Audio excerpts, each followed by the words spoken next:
మీ ఎలాంటి వ్యాపార ప్రకటనలకైనా వెంటనే మా ఛానల్ సంప్రదించండి. ప్రస్తుతం మనతో పాటు ప్రముఖ ఆధ్యాత్మికవేత్త, జ్యోతిష పండితులు, లలితాదేవి ఉపాసకులు బ్రహ్మశ్రీ నానాజీ పట్నాయక్ గారు ఉన్నారు. గురువుగారితో మాట్లాడదాం. నమస్కారం గురుగారు. శ్రీమాత్రే నమః. గురుగారు, ఎక్కడో అమెరికా ఇరాన్ యుద్ధం, దానికి బూమరాంగా ప్రస్తుతం మనం ఇక్కడ సఫర్ అవుతున్నాము. గ్యాస్ సిలిండర్ షార్టేజ్ వచ్చింది. గతంలో మీరు చెప్పి దీని కొరత ఏర్పడుతుందని చెప్పారు. అవునండి, అలాగే జరిగింది. ఇంకోటి 2-3 నెలల క్రితమే యుద్ధం వస్తుంది. ఎస్. సరే, మరి యుద్ధం ఇంకా ఎన్ని రోజులు కొనసాగబోతుంది? గ్యాస్ సిలిండర్ కొరత అయితే వచ్చేసింది. ఇంకా ఎటువంటి వస్తువుల కొరత మనం చూడబోతున్నాము? ఎటువంటి వస్తువుల కోసం జనాలు క్యూ కట్టబోతున్నారు? దేనికి బాగా ఇబ్బందులు ఉంటాయి? యుద్ధం ఎన్ని రోజులు కొనసాగుతుంది? ఎవరు ఆపబోతున్నారు ఈ యుద్ధాన్ని? భవిష్యత్ కార్యాచరణ ఏ విధంగా ఉండబోతుంది? ఎప్పుడు కూడా అండి కలిపురుషుడి ప్రభావం వల్ల యుద్ధం వస్తూ ఉంటుందండి. మనకి ప్రతిసారి ఒక్కొక్కసారి ఒక్కొక్క యుగంలో ఒక్కొక్క సమయంలో ఒక్కొక్క రూపంలో కలిపురుషుడు వస్తాడు. మహాభారతంలో దుర్యోధన రూపంలో కలిపురుషుడు ఎంటర్ అయ్యి యుద్ధం చేయించాడు అక్కడ. ఈ యుగంలో ట్రంప్ రూపంలో కలిపురుషుడు ట్రంప్ అవతారం ఎత్తాడు, ఒక ముక్కలో చెప్పాలంటే. లేకపోతే ఏమవసరం అంటే వాడు రాజునెత్తుపోయాడు, ఆ దేశ ప్రెసిడెంట్ని కిడ్నాప్ చేశాడు, అక్కడేదో బాంబులు వేశాడు. అంటే ఏంటంటే ఈ యుగానికి కలిపురుషుడు ఎవడయ్యా అంటే ట్రంప్. గుర్తుపెట్టుకోండి. ఈ ట్రంప్ పుణ్యమా అంటూ ఈ యుద్ధము ఇప్పట్లో ఆగదు ఎట్టి పరిస్థితుల్లో. మొన్న ఏదో నేను చాలా రోజుల క్రితం చెప్పా, ఇది నెలలు సంవత్సరం జరిగే యుద్ధం. అప్పుడు రెస్టారెంట్లు క్లోజ్ చేస్తారు, హాస్టల్స్ చాలా ఇబ్బంది పడుతున్నారు. అవి అనేటువంటివి ఎలా జరుగుతాయో at a same time signals కూడా ప్రాబ్లం వస్తుంది. నెట్వర్క్ ప్రాబ్లం వస్తుంది, కమ్యూనికేషన్ వ్యవస్థ దెబ్బతింటుంది. అసలు ఎప్పుడు ఊహించినంత షేర్ మార్కెట్ క్రాష్ అనేది అసలు మనం చూడడం జీవితంలో. అలాంటి క్రాష్ వస్తుంది. రూపాయి యొక్క రూపం మారనుంది, గుర్తుపెట్టుకోండి. అసలు యుఎస్ డాలర్ ఎందుకు వాడాలి? యుఎస్ డాలర్ పక్కన పెట్టేసి మనం ఇంకో సిస్టమ్ తెచ్చుకుందాం అనేటువంటి ఒక సిస్టమ్ రాబోతుంది. ఇది గుర్తుపెట్టుకోండి. అలాగే మనకి కొంత చమురు వల్ల కూడా కొంత ఇబ్బంది వస్తుంది, చమురుకు సంబంధించినటువంటిది. అండ్ మరొక విషయం ఏంటంటే ఇక్కడ ఈ ధాన్యపు రేట్లు ఈ యుద్ధం మూలంగా అసలు ఈరోజు 100 రూపాయలు ఉన్న పప్పు రేపు 200 ఉంటుంది. అవతల నాడు మళ్ళీ తగ్గిపోతుంది, మళ్ళీ అవతల నాడు 400 ఉంటుంది.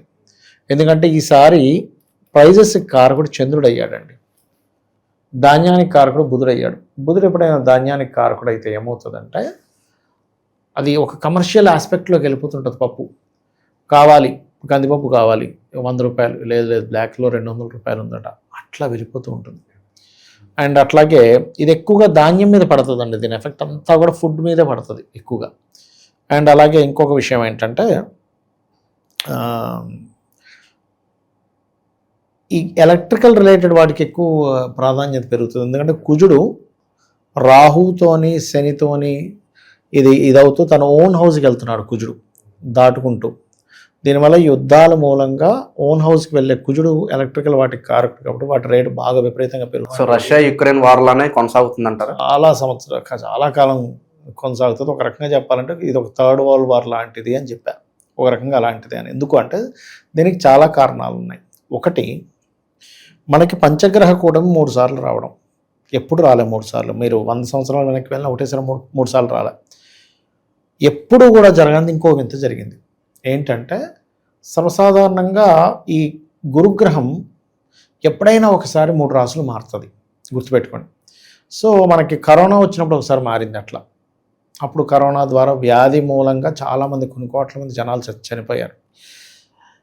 లాస్ట్ ఇయర్ ఒకసారి వృషభం నుంచి మిథునం నుంచి కర్కాటకంలోకి గురువు మారాడు.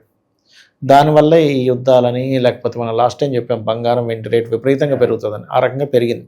ఇప్పుడు మరలా ఈ సంవత్సరం మళ్ళీ మారుతున్నాడు 3 రాసులు.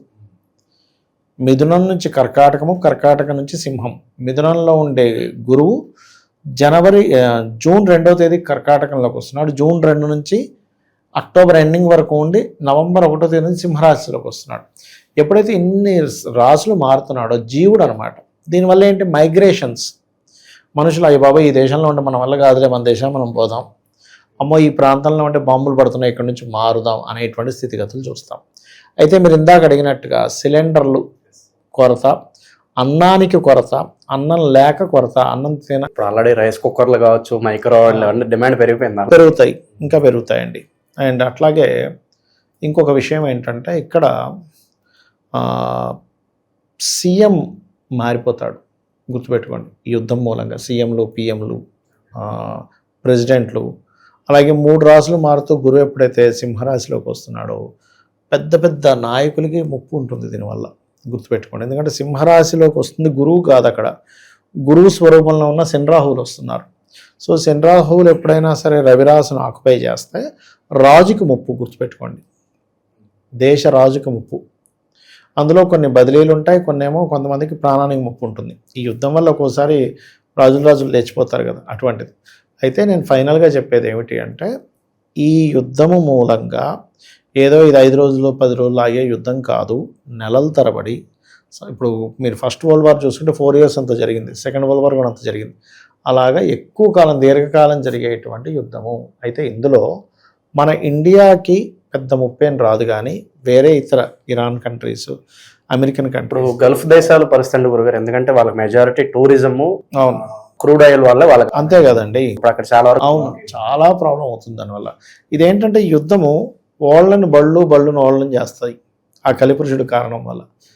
ట్రంప్ అనే కలిపురుషుడి కారణం. మొన్నటి వరకు దుబాయ్ సేఫ్ అన్నారు, అవును చాలా వరకు ఇన్వెస్టర్స్ అక్కడే ఉన్నారు. అవునవును. కళ్ళు తెరుచుకున్నాయి. కళ్ళు తెరుచుకున్నాయి. ఇప్పుడు అట్లా ఏంటంటే వాళ్ళు వల్ల అయ్యేటువంటి సమయం ఇదంతా కూడా. కాబట్టి ఈ యుద్ధం వల్ల ఒక రకంగా ఇండియాకు ఒక మంచి కూడా జరుగుతుంది, గుర్తుపెట్టుకోండి. అండ్ మరొక విషయం ఏంటంటే, మనం కూడా పొరుగు దేశాలతో కొంత యుద్ధం చేయవలసిన పరిస్థితి ఉంటుంది, వేరే యుద్ధాల్లో పార్టిసిపేట్ చేయాల్సి ఉంటుంది. కానీ తక్కువ నష్టపోయిన దేశం ఏదంటే ఇండియానే ఉంటుంది, గుర్తుపెట్టుకోండి. ఈసారి ఈ గురువు మనకి 3 రాసులు మారుతున్నాడని చెప్పాను కదా. మొదటి మిథునంలో ఉన్నప్పుడు కొంచెం వాయు సంబంధించిన యుద్ధం ఇవి బాగా డ్యామేజ్ అయిపోతాయి, ఫ్లైట్ సంబంధించినవి. ఎప్పుడైతే 2 జూన్ నుంచి కర్కాటకంలోకి వస్తాడో దానికంటే ఒక వారం 10 రోజుల ముందు నుంచే జల సంబంధంగా యుద్ధాలు రావడం, జలం కొన్ని దేశాలు ఆపేయడం, నదులు కొన్ని వస్తున్నప్పుడు ఏం చేస్తాయి, ఆపేస్తాయి. అక్కడ యుద్ధం జరుగుతుంది కదా, వాళ్ళకి ఏమీ ఇది లేదని అలాంటి కొరత కూడా ఏర్పడుతుంది. అంటే నీటికి కూడా కొరత ఏర్పడుతుంది, గుర్తుపెట్టుకోండి. ఇంత నీరున్నా కలుషితం అయిపోయింది, అసలు ఎందుకు పనికిరాకపోయింది ఈ నీరు అనేటువంటిది మనం చూస్తాము. ఎందుకు అంటే గురువు కర్కాటక రాశిలో ప్రవేశిస్తూ శని రాహు ఎనర్జీస్తో ప్రవేశిస్తున్నాడు. కాబట్టి ఫుడ్ తర్వాత వాటర్ మీద పడుతుంది దాని ఎఫెక్ట్ అనేటువంటిది. చాలా జాగ్రత్తగా ఉండాలి. అది కేవలం యుద్ధం వల్లనే కాదు, కొన్ని మనకి సిటీస్లో కూడా వాటర్ షార్టేజ్ వచ్చేసింది అనే భావనతో, ఇప్పుడు వాటర్ లేదనుకోండి ఏంటి సార్ పరిస్థితి? ఇంత పెద్ద సిటీ ఉంది, ఇప్పుడు కుకటపల్లిలో ఇంత పెద్ద సిటీగా వాటర్ లేదండి, ఏంటి పరిస్థితి? వదిలేసి వెళ్ళిపోవాల్సిందే వాడు. ఇంత 2 లక్షలు 3 లక్షల గజం కూడా ఎందుకు పనికిరాదు, అర్థమైందండి. కాబట్టి అటువంటిది. అయితే లక్కీగా మనకి ఈసారి వర్షాధిపతి చంద్రుడు అయ్యాడు. చంద్రుడు అయినప్పుడు వర్షాలు విపరీతంగా ఇస్తాడు అదే రేంజ్లో. అండ్ అట్లాగే వర్షం వల్ల నష్టము కూడా ఇస్తాడు, జల ప్రళయాలు కూడా వస్తాయి. జల ప్రళయం కూడా ఉంది మనకి.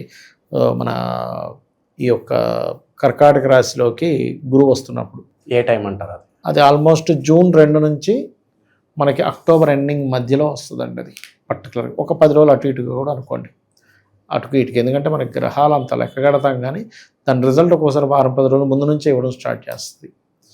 అది గోల్డ్ అండ్ సిల్వర్ రేట్స్ పరిస్థితి ఏంటంటే పెరుగుతాయండి, మళ్ళీ పెరుగుతాయి, మళ్ళీ తగ్గుతాయి. అది పెరగడం తగ్గడం దినచర్య అయిపోద్ది వాటికి. ఇదేంటి ఈరోజు పెరిగిందంటే నిన్న పెరిగింది, వాళ్ళు తగ్గింది, మళ్ళీ రేపు పెరిగింది, ఎల్లుండి తగ్గింది, మళ్ళీ ఇంత పెరిగిపోయింది, ఇంకా తగ్గదేమో అనుకుంటే మళ్ళీ తగ్గడం, మళ్ళీ పెరగడం. ఇది కామన్ విషయం అయిపోద్ది. ఎందుకంటే రసాధిపతి, నీరసాధిపతి అని ఇట్లా కొంతమంది ఉంటారు.